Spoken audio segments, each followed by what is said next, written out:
मेरा वाला वो थानेदार रे।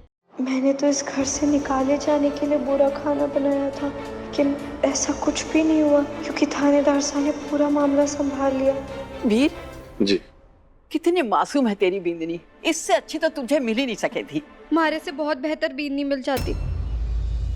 मैं तो घेली हूँ, जब देखो कुछ ना कुछ गड़बड़ करती रहती हूँ, लेकिन थानेदार साहब ने मारे से कभी शिकायत नहीं की। पता है, ये मारे से पहले सुबह सुबह उठ जाते हैं, मारे से बहुत अच्छी अलमारी अच्छे से सजा के रखते हैं। घर से लेके थाने से लेके रसोई के सारे काम आते हैं, इतना अच्छा खाना बनाते हैं। और मैं तो अच्छा खाना बनाता है? थारे पति ने तुझे खाना बनाकर खिलाया? नहीं, वो पग फेरे की रस्म के लिए हमारे मायके आए थे ना, तो रसोई में हमारी माँ की उन्होंने मदद की थी। वो उनके पैर में चोट लग गई थी ना, इसीलिए। ये तो बहुत अच्छे, लेकिन मुझे ही खाना बनाना।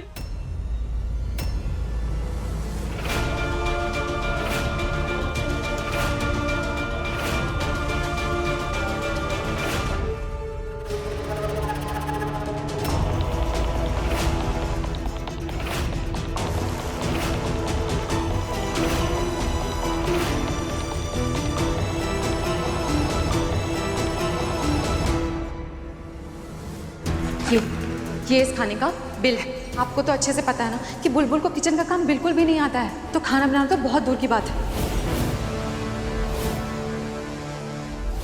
ये देखो दादी, इतने इम्पोर्टेंट फंक्शन के दिन भी चाची ने बाहर से खाना मंगवाया और आपसे झूठ बोला।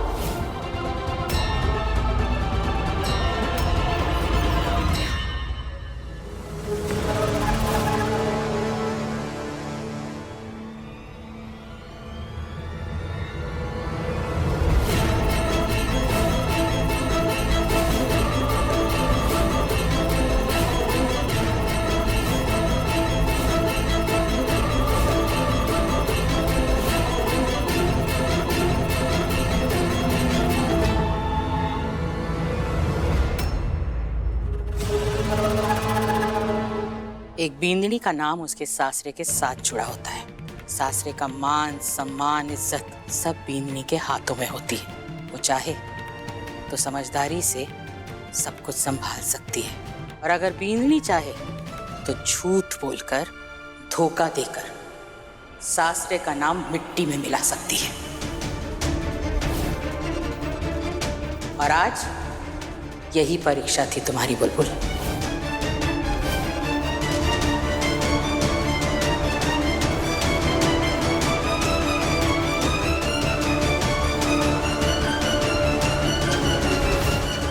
पढ़ने का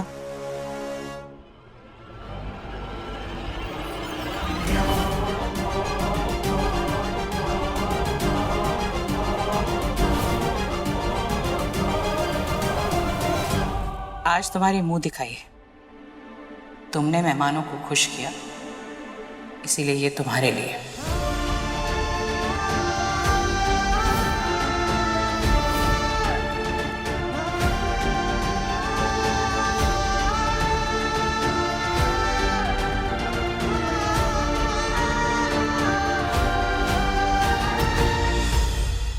हमारा खानदानी हार है, मेरी सास ने मुझे दिया था और आज मैं अपनी बहू को दे रही हूँ।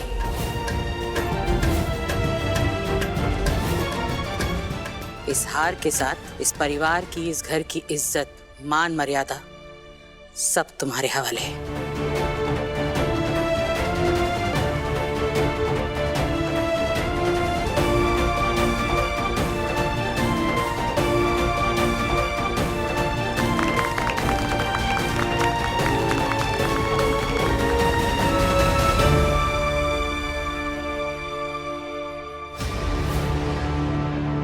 दादी, बुलबुल चाची को झूठ बोलने के लिए डांटने की जगह अब मम्मा वाला हाथ दे रही है।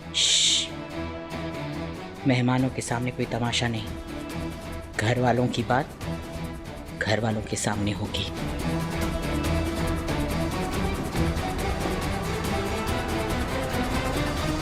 अरे वाह, खानदानी हार तो मिल गया। बहू, अब जरा पहन के भी तो दिखा दे। हाँ हाँ, बुलबुल, हार निकालो, मैं अपने हाथों से तुम्हें हार पहनाऊंगी। लाओ। नहीं,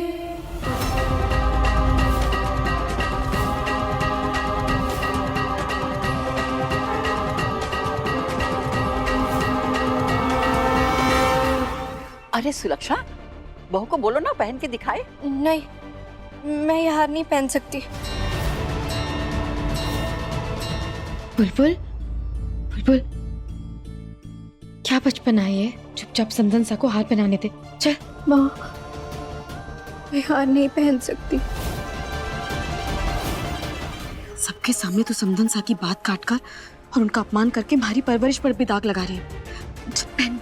मैंने कहा ना माँ, मैं ये हार नहीं पहन सकती।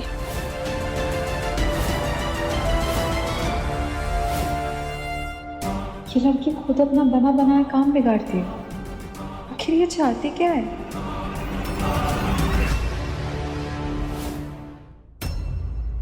भाभी साहब, आपकी बात को ना कहने की आज तक किसी की हिम्मत भी नहीं हुई है, पर आपकी बहू तो बहुत तेज निकली भाभी साहब। सुलक्षणा, अब थारे परिवार में थारी पकड़ एकदम ढीली पड़ गई है। सास का हुक्म कैसे टाल रही है? अपनी जगह दिखा रही है क्या इस घर में?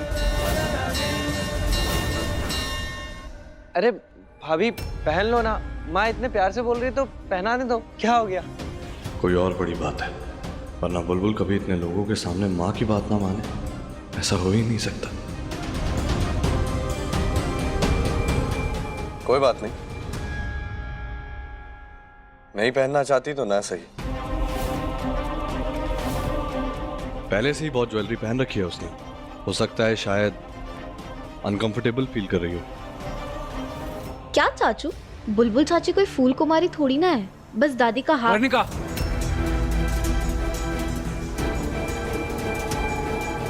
देखो अपनी पत्नी का कैसे साथ दे रहा है। ये तो आते ही जोरू का गुलाम बन गया।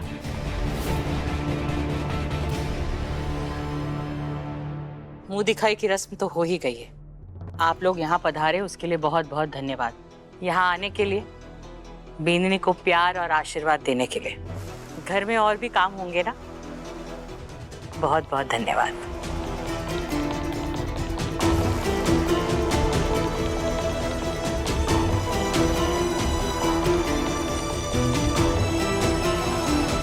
चलिए, भी चलो। रुक जाइए। आपसे तो अब बातें होंगी।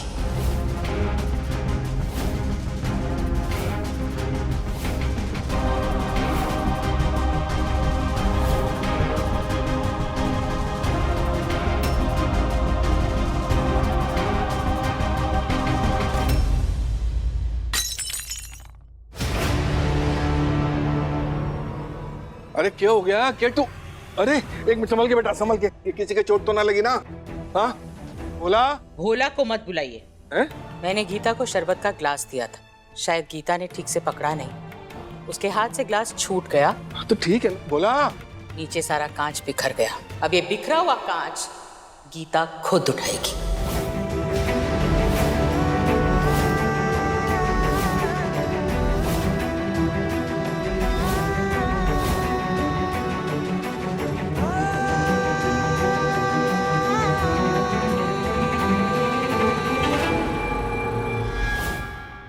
जी समधन सा।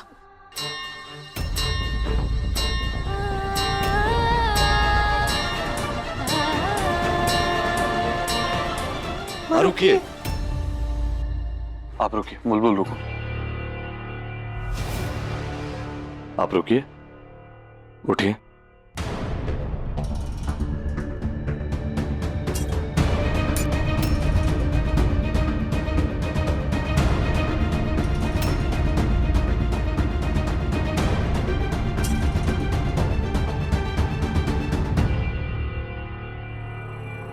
भाई संभाल के। माँ मुझे एक बात बताइए, आप तो खुद कहती हैं कि घर में आए हुए मेहमान भगवान का रूप होते हैं, तो फिर आप ये संस्कार का पाठ याद दिला रही थी गीता को। बींदड़ी के 3 श्रृंगार, मर्यादा, परवरिश और अच्छे संस्कार। और इन तीनों गुणों में से एक भी गुण नहीं है तुम्हारी बुलबुल में।